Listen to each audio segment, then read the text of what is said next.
Hello and welcome to Quartzlight, your car brochure channel, and in today's episode, the Audi 100.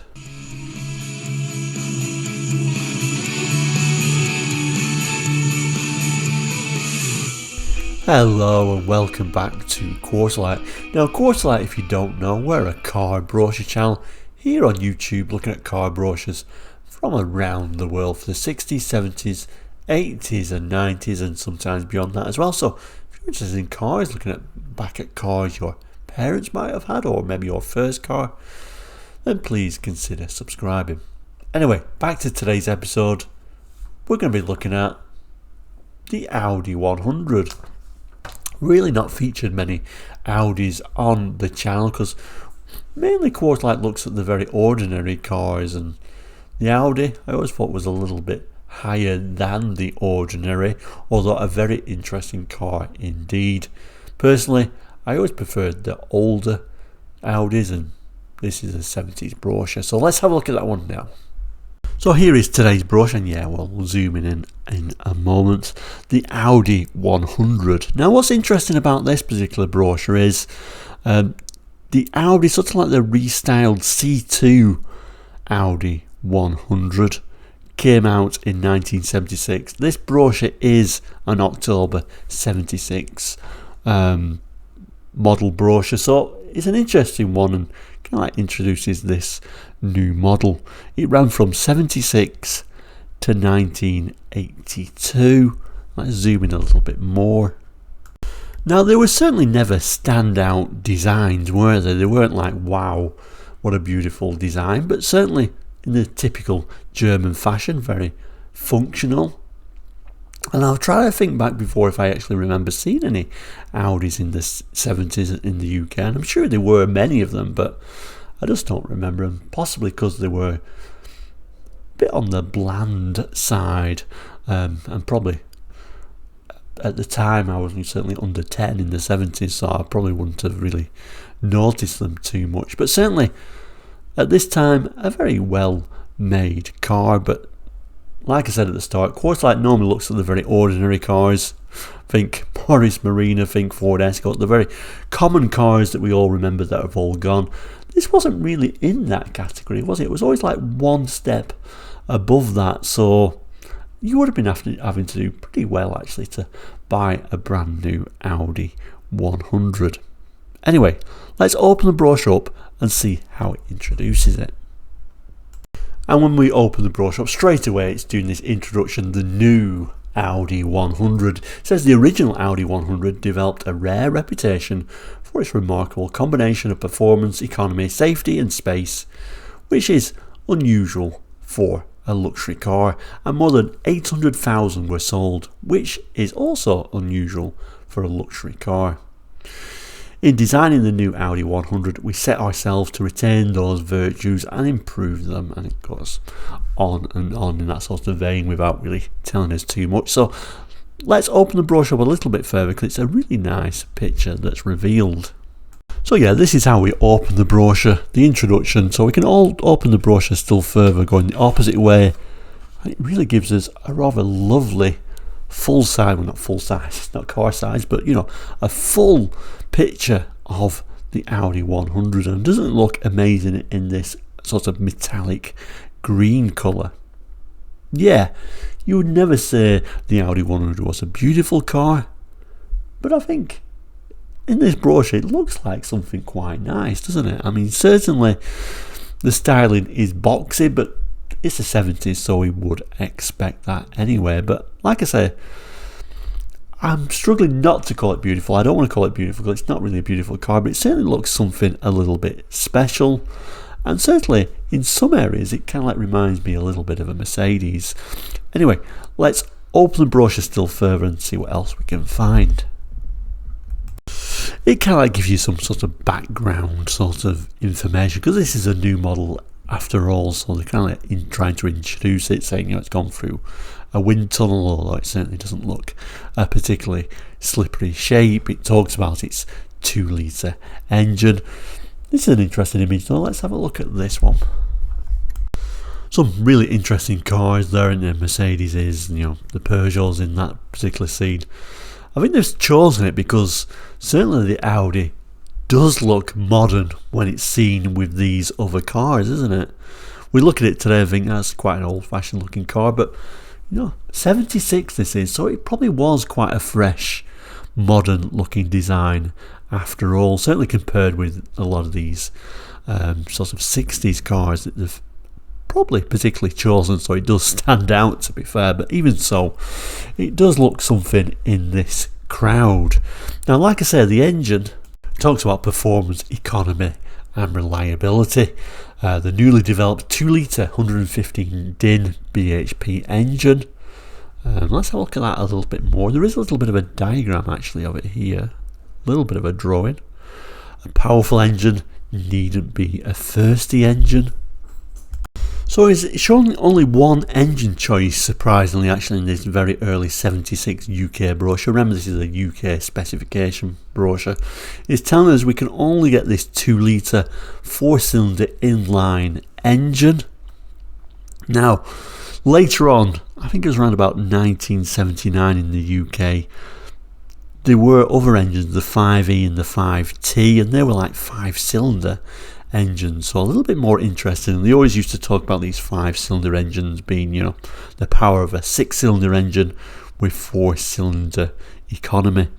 And I think even in Australia, actually, I think this particular Audi, rather than being called the Audi 100, I believe, and I'm sure some of our Australian viewers will be able to correct me if I'm wrong, I believe this particular model was actually sold as the Audi 5E, 5 of E, meaning that particular engine, that 5-cylinder engine. Anyway, we're waffling a bit, we're going off track.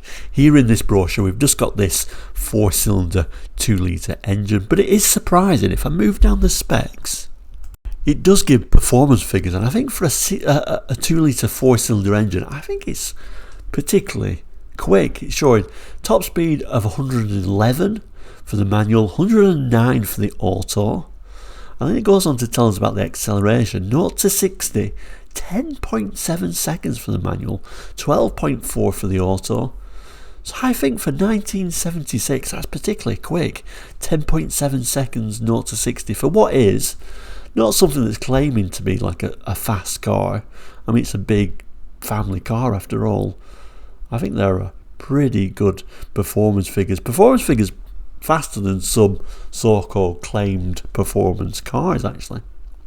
So I thought that was quite surprising, and I wanted to show you that. So this is only the 2-litre 4-cylinder engine, so later on we even got more interesting engines as well. Anyway, let's go back and see if we can introduce the Audi 100.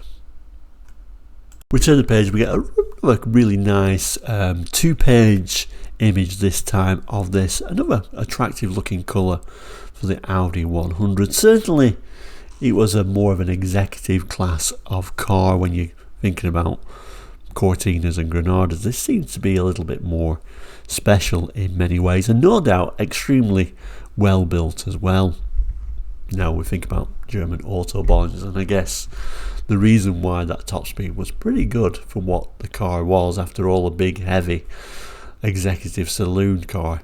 But this is where Audi started getting its reputation of being a solid car that was worth paying that little bit more for.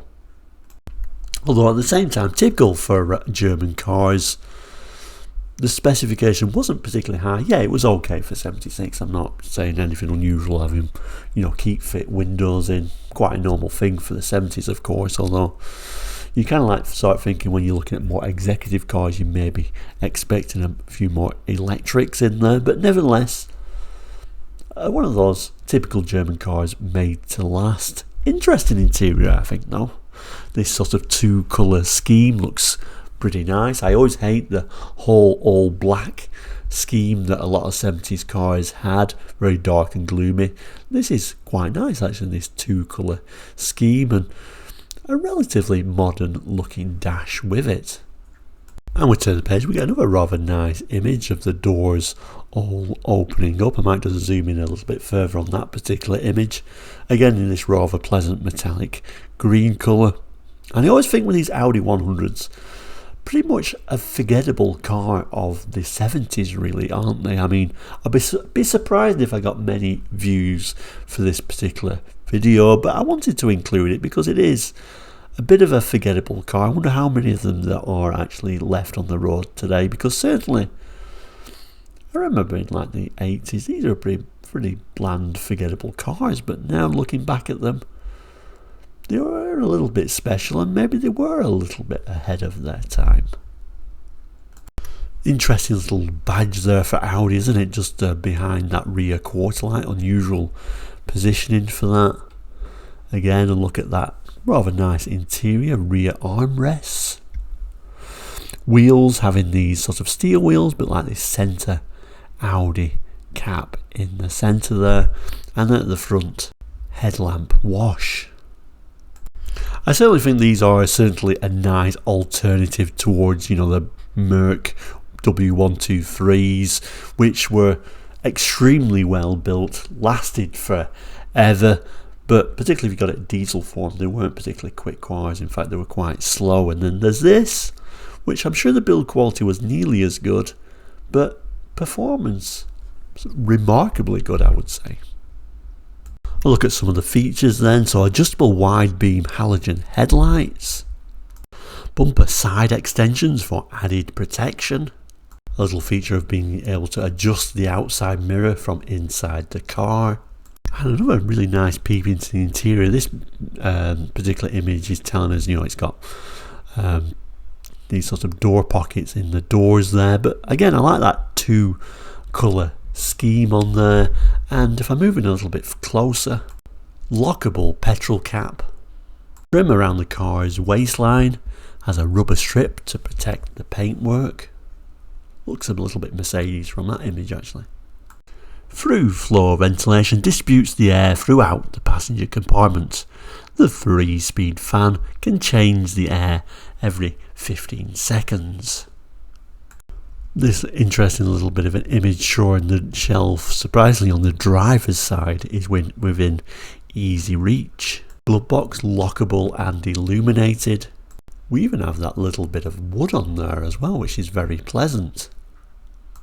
Notice though, no rev counter on there, have we? We've got a clock in the place where we would imagine the rev counter to be. So all these features were actually the features on the lower spec version. So quite nice for the lower spec version, wood and bits and bobs on there. Quite nice for the LS lower spec. There is a higher spec one, the GLS, which is going to be the next page. So we do turn that page entitled An Atmosphere of Luxury, and indeed your GLS is kind of like seen as your luxury version. Let's have a look at these images. So you can see here a little bit of a different dash. We've got a rev counter, we've still got the clock, but it's been moved to the opposite side. So certainly more features. It says the rev counter helps you drive even more economically. Then we get this little bit of a look at this sort of center console area and radio. It says the center console is within easy reach and is fully prepared for radio installation. So it doesn't look like we could get a radio as standard piece of kit. Actually, it wasn't that unsurprising in the 70s, but remember, this is an executive car, so maybe you would expect it. It says including suppression and an exterior aerial. The speakers are placed in special resonant cavities concealed within the dashboard. So it's got all the preparation. It's got the aerial there, but for some reason your radio was kind of like an optional extra. Maybe it was seen that you could choose a particular radio you wanted, but still seems a little bit weird for what it is claiming to be an executive car. We've got this. A twin dual horn is standard. Unusual placement for it though.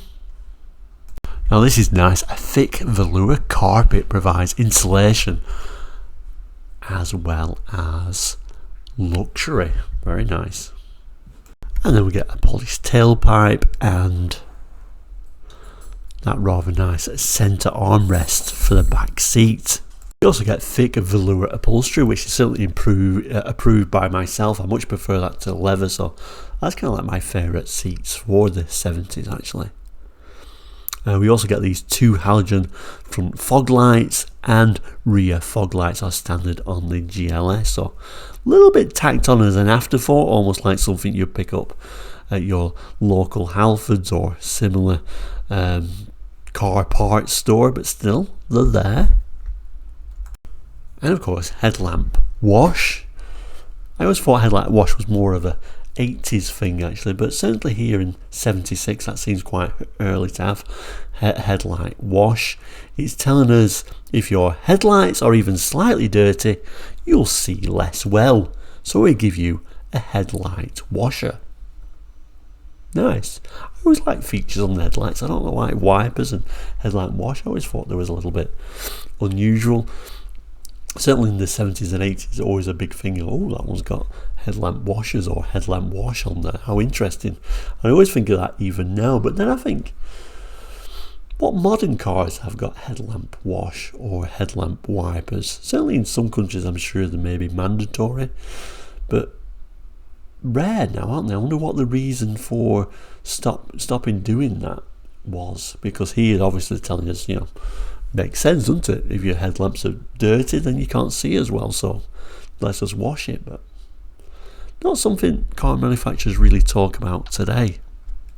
But anyway, moving to the end of the brochure, we've got some nice seat upholstery for all Audi 100 models and the colour range.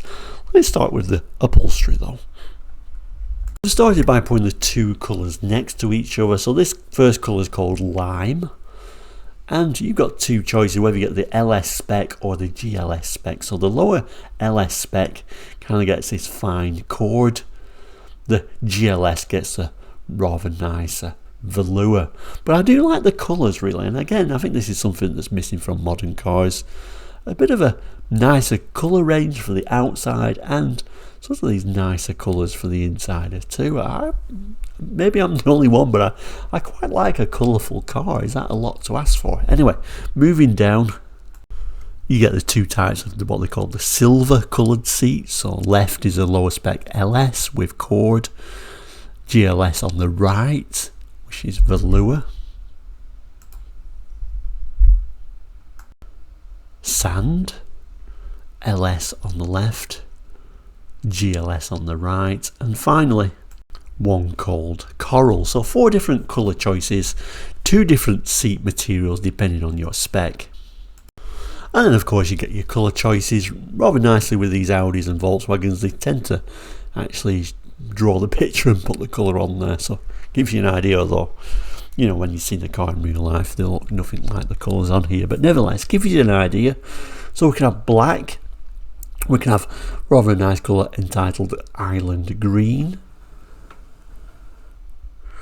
we get Nubis Red and Brocade Red or Brocade, Polar White, Agate Brown, Copper Metallic and Reseda Green Metallic, which I presume is the colour featured and possibly my favourite of this grouping, Bahama Blue Metallic, which is another particularly nice colour, and Diamond Silver Metallic. So a nice range of colours. Of course, the metallics, as always, would have been an extra cost item. Back page is quite a plain affair, just talking about service and service network. And then if we look down the bottom, Audi script and Audi badge, and then the interesting tagline for Audi at the time, success through engineering. And then finally the code for this brochure. This is printed in Germany. Specifications subject to change without notice, of course, and the date there, October 1976. So there you go, the Audi 100. I'm sure this particular video won't get that many views, but I wanted to put it out there. We haven't really looked at Audis on this channel. Certainly not a car that many people probably don't have many memories about, but certainly if you own one or went for a driving one, certainly let me know, because they're always really interesting. Always wonder, you always think about 70s cars, rust being a huge issue. I don't think Mercedes had a huge issue with rust. Did Audi have a big issue with rust? I think they did rust, obviously, but I don't think they was as bad as some of the other 70s cars, to be fair. But certainly, you'd be hard push to find a 1976 Audi 100 today. But as always, we'll say thank you so much for watching, and if you've not done already, please don't forget to subscribe. It is all completely free. So once again, thank you for watching, please do take care, and we'll see you very soon. Goodbye.